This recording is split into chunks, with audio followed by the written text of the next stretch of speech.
Hello and welcome to another episode of Off My Chest with Dr. Musangale. So, a few months ago, I assisted a young lady. Her mother called me, and in the conversation, she said something that has stayed with me ever since. She said, you were my daughter's destiny helper. That was a term that I had heard before, but never really thought much about. But since she said that, I got thinking about it, and it just sort of refuses to leave my mind. And I keep thinking about destiny helpers. What exactly does that mean?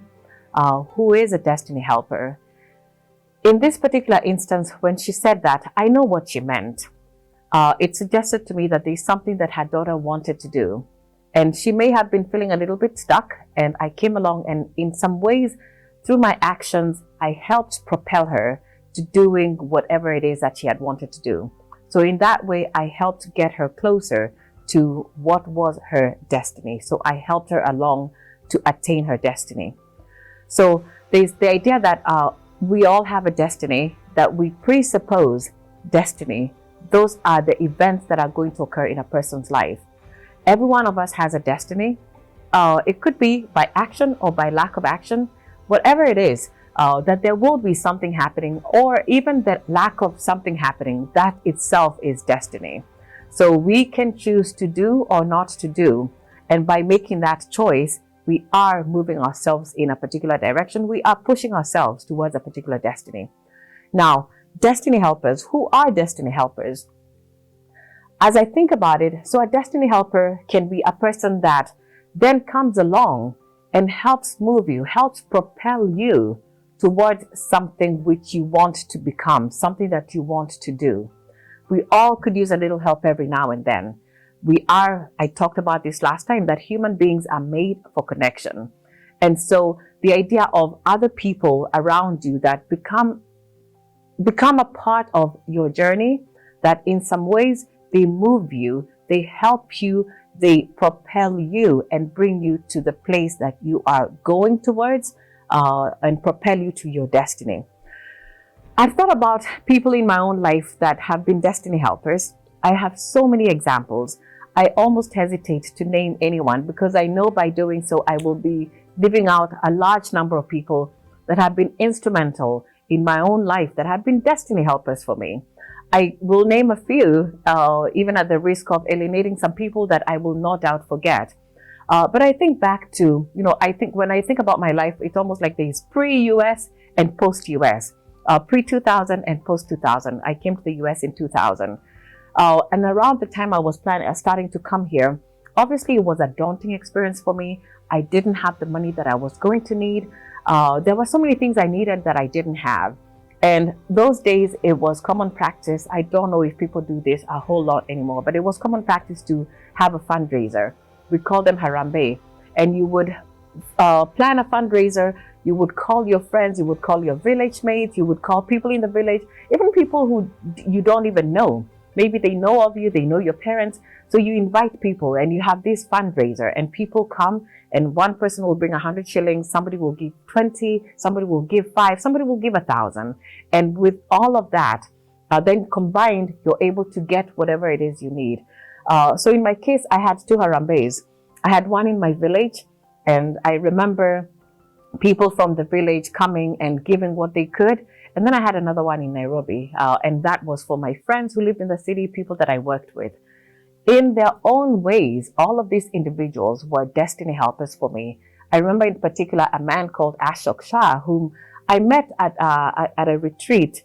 And it was a very brief meeting, but Ashok became a really instrumental part of that dream for me, because because of his contributions, then that which I had only been dreaming of, then I could see that there was a way that this could become a reality. And so he helped me in the same way that my village mates helped me. And that's why and I know I'm sort of digressing from this piece, but that's why we cannot forget where you come from. You cannot forget, because there are people who have been there along the journey, along the path for you. In my case, there are people in my village. When somebody calls me, I might think, oh, I don't have a way to help this person, but I cannot ignore that, because I know I didn't get here by myself. I know that they have in some ways had a hand in my getting to the place that I am at. So thinking about destiny helpers. So coming to the US, there were many other people. I won't go into detail about them because there are too many to name, but I want to name one person. Her name is Janet Hughes. Janet was a lady that I was introduced to by another lady called Amber. Janet Hughes she lived in Tiffin, Ohio, where I came to school, and I was looking for a place to live. I came to the US with something like $680, and that was going to be my tuition money. It was going to be my food money, my books, everything. And an apartment was going to cost about, I looked at the classifieds, and an apartment was going to be about $200-300 a month. And that's actually on the lower side. And Amber introduced me to Janet, who said, come live with me and pay $50 a month. I went to live with Janet. We were going to see how it worked out. I ended up living with Janet for over 2 years, 2.5 years. And she opened the doors of her home and her heart to me, took me in, became family to me. And in fact, that's who I named my daughter Janet after, just in recognition of the role that Janet played in my life. Now, in her mind, she didn't know she was being a destiny helper. She didn't set out to be a destiny helper. But in so many ways, the ways that she came into my life at that point, the assistance that she provided me, it helped ease my transition. It allowed me to focus on being a student. And that was important as part of my journey to becoming the person that I am now. Other people, Jim Getz, God, I hate to mention them. The other day I was thinking about one of my professors. I had many professors whom I love dearly, to whom I'm forever beholden. Joanne Lipford Sanders, Gary Lacey, Dr. Cruikshanks. Dr. Cruikshanks, I used to have to walk to school. It was about a 20-minute walk. And sometimes it would be very cold, or it would be late in the evening after class, and I didn't have a car. So Dr. Cruikshanks was my professor, and he had a bike that he wasn't using. So one day there's a knock on the door, and I go and I find that it's Dr. Cruikshanks. He has come to bring me the bike because he thinks it will make my life easier, which of course it would. What he didn't know was that I had never ridden a bike in my life before. Now, something about Americans. I have lived in America for 23 years now. There's a thing about Americans. When somebody gives you a gift, they almost there's an expectation that you're going to open the gift right now because they delight in seeing your reaction to the gift that they give you. In Kenya, at least for me where I come from, if someone gives you a gift, they leave it and then I will open it in my own time. I want to have my own private reaction. I might love it or I might not really like it, but I don't want to have, like my facial expressions to betray that in front of the person that gave me the gift. But Americans love that whole idea, the ceremony of opening a gift and just the excitement. So Dr. Cruikshanks brought me this bike. And I think he expected that I would just be excited and ride the bike and sort of, try it around here and there. And we stood around awkwardly because I was excited, but I didn't know how to ride a bike. And I didn't want to tell him that. So we talked awkwardly. After a few minutes, he left. And then I took the bike and I walked it to the garage where I kept it. And every day after school, I would come home. I would ride on the bike a little bit here and there until I became an expert bike rider. And that became my main mode of transportation in Tiffin, Ohio for a while until I was able to buy my first car, which will be a story for another day. But so in his own way also, that was, he helped me. And I think about the bike, not so much because of the act itself of the bike, but what it opened up for me. It allowed me to go places that I previously was not able to go. I could go to Walmart. I could go to a telemarketing place that I worked in the shopping center. But it opened up doors and opportunities for me that then helped me in my transition to the United States. So there are many helpers. Jim Getz, my God, when I was moving from Ohio to Florida, Dr. Getz was the president of Heidelberg University. It was Heidelberg College at the time. And I needed a car to move. And also a car that I would use when I got to Florida. I only had about $300. And Jim Getz, he came to me. He said, "What do you need?" I said, "I found a car. It costs $900, so I needed $600. He wrote me a check. He said, "Go get the car." And he gave me a little bit extra so that I had money for gas and incidentals. And he helped me in so many other ways besides that. But that's just a major part of, some of the things that I recall when I think about Destiny Helpers. Destiny Helpers, so they can come in the shape of a Jim Getz, in the shape of a Janet Hughes, in the shape of my villagers in Kagwe, and my friends in Kenya who helped me. But Destiny Helpers can also come in unexpected shapes and forms and sizes. The difference and the thing that is so critical is for us to recognize what is coming at us and the power of the mind in conceptualizing this thing. Let me explain what I mean. So in 2005, I was a third-year doctoral student at the University of Central Florida. I had just had my daughter, Janet, born in July. And then in October, my mother died. My mother had a long battle with breast cancer. So she died. I went to Kenya, spent a little bit of time with her before she passed away. And then while I was there, I collected my research, went out, did my interviews, came back to the US in November with a bunch of surveys that I had used to collect that was my research that I was collecting to write my dissertation. When I came back, I recognize now that I was really grieving my mother's death. In Kenya, when all of this was happening, you know how you go about the business of organizing a funeral. I have a dissertation to write, I have data to collect. So I had never really stopped to process what was happening, that I was losing my mother. She was dying. And my mind had refused to recognize that, and I wasn't quite ready. So then I come to the US, and it is me. My then husband, Jimmy, was working. So Jimmy would be gone a lot because he worked. I think he worked 2 jobs at a time. And then here is my little girl, Janet. Tabby, sorry you weren't born yet. But it would be me and Janet and my pile of data. And I never touched it. For the longest time, I didn't look at it. I just didn't have the presence of mind I didn't think about it. And the other piece about that was with a little kid, I'm thinking, how am I ever going to find time to write? So I was consumed with looking for a babysitter, a good babysitting arrangement, so that somebody could watch Janet and then maybe I could write. Then one day I went to campus. My professor, Dr. Andrew Dare, told me that, I heard that you're not going to graduate this year. This was probably February of 2006. I said, excuse me? And Andrew Dare, I love him. He was my great supporter, absolutely amazing. But he said this to me, and I said, who said that? He said, I won't call the person by name. I'll say Jessica, because I don't know anybody named Jessica. So I'm just going to use that. Yeah, Jessica said that you're not going to be done and that she's the only one that's graduating from your class. I said, heck no, I didn't say that to her. How dare she decide that for me? And in that instant, having heard that conversation, I decided I was not going to let Jessica have the last word about my fate. I was not going to let her be the only one to walk across that stage. And I decided right there and then that whatever it was going to take, I was going to finish my dissertation and I was going to graduate in May of 2006.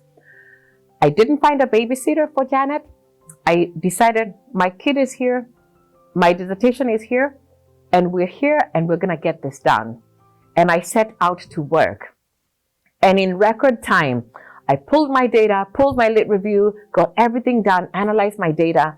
And I remember Janet sitting in my office on the floor as I worked. I always say that Janet could probably recognize me from my knees or my legs, my feet, because she was always down here looking at me as, you know, as she's on the carpet while I worked. And I worked and I worked and I got that sucker done. I actually finished my dissertation. And come May 2006, I was able to graduate. You will see pictures of my doctoral graduation. I know, thank you to many friends and family that came to be with me. But what you don't see in there is really the effort that it took to get there.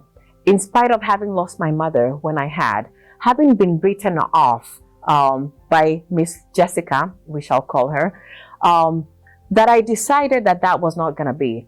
So I think about that. And you know, in some ways, Um, the things that are sometimes set out to be barriers, to be obstacles, are people who might come as your detractors, that those can also be destiny helpers depending on how you decide to perceive them. They push you. For me, it was, hearing that just lit a fire under me. And I decided that this person, I was going to be my own destiny helper. I was not going to let that person be the one to decide what my fate would be, what would become of me. And therefore, I made up my mind that I was going to be my own destiny helper. You see, sometimes things come to us in ways that they're supposed to be challenges. They're things that are meant to destroy us, but we get to decide. That's the beauty of this whole experience, that we get to decide. Is this going to be a thing that destroys me? Is it going to be a thing that builds me? Is it going to be a thing that propels me towards my destiny? I want to end with a story. My sister told me this story. You may have heard her tell this story. But it's a story about a donkey. This donkey, so a donkey in a village, it was walking around, and in the village where you may not have running water, there was a well that had been dug, a deep well that was dug so that people could get water. And what happens in many places is that then a well will run dry, and then it's left. People don't attend to it, and you might forget that it's even there. But what happens is that it's a hazard. It becomes a danger. So a donkey fell into a well, and people decided, oh, well, too bad. There's nothing we can do about it. But they realized that that well was a hazard. So they made up, the villagers decided that they needed to cover the well so that none of the children would then fall into the same misfortune as that donkey. So they decided to cover the well, because they thought the donkey was dead anyhow. So they started to throw soil into the well, and they're throwing dirt into the pit. And the donkey, down far below, the donkey felt the soil, the dirt on his back, and he decided, that woke him up. And as they're throwing more dirt, the donkey would shake it off and would step up. And they throw more dirt. They think they're covering the well. The donkey is dead. They have written off the donkey already, and they're throwing the dirt into the pit. And with every shovel that is thrown in, the donkey shakes it off and steps up. Shakes it off and steps up. Shakes it off and steps up until he got to the point where he was on ground level, and he came back. Now, that which was meant to destroy him, because they had written him off, they didn't expect him to amount to anything. They thought he was dead. And they gave up on him.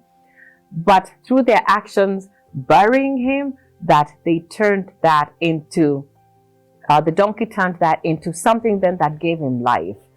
There will be many people that we encounter in our lives. There are people who wish us well, but there are also people who don't wish us well, who will throw obstacles in our way. Now, we can look at those obstacles and decide, oh my gosh, I cannot get past this. I cannot surmount this. This is too big for me. There is no way I'm going to get through that. You will face discrimination. You will face difficulties. Raising your kids, you'll face all kinds of challenges that you might be faced with, that you think, this is too much. I think I'm done now. But my hope is that you will dig deep when these kinds of things happen, that you can dig deep and remember the idea of destiny. What was my path? What do I envision for myself? Is this how I'm going to go out? And that you can decide, I'm going to shake this off. And in fact, I am going to use this very thing to be the thing that builds me, so that I can really become who I want to be. So my hope is that we would do that. Here's the other thing as I wrap this up. The recognition that we also are destiny helpers for others. As we look at people who are destiny helpers in our own lives, recognizing that we too are put here for a purpose, that we are destiny helpers for other people. In what ways do I serve that purpose? In what ways do I fulfill that purpose? Am I the one that's throwing obstacles in people's ways because I think there isn't enough for all of us, and I'm afraid if they succeed that I may not succeed, and therefore I put up barriers, I put up gates, I put up obstacles to make their life impossible? Or am I the person that's going to say, there is enough for all of us. I want to be the one to give you a hand up. I want to be the one that pushes you, that propels you, so that you can find that which it is that you want to become, that you should become. So my prayer for all of us as I wrap up is that we will be our destiny helpers, but we also we will recognize those who are destiny helpers in our lives, have a mindset to seek out opportunities that may come clothed in as challenges, and turn those into destiny helpers, that we are our own destiny helpers and that we are ultimately destiny helpers for others in our lives. Thank you so much, and I look forward to seeing you on the next episode of Off My Chest with Dr. Musangale.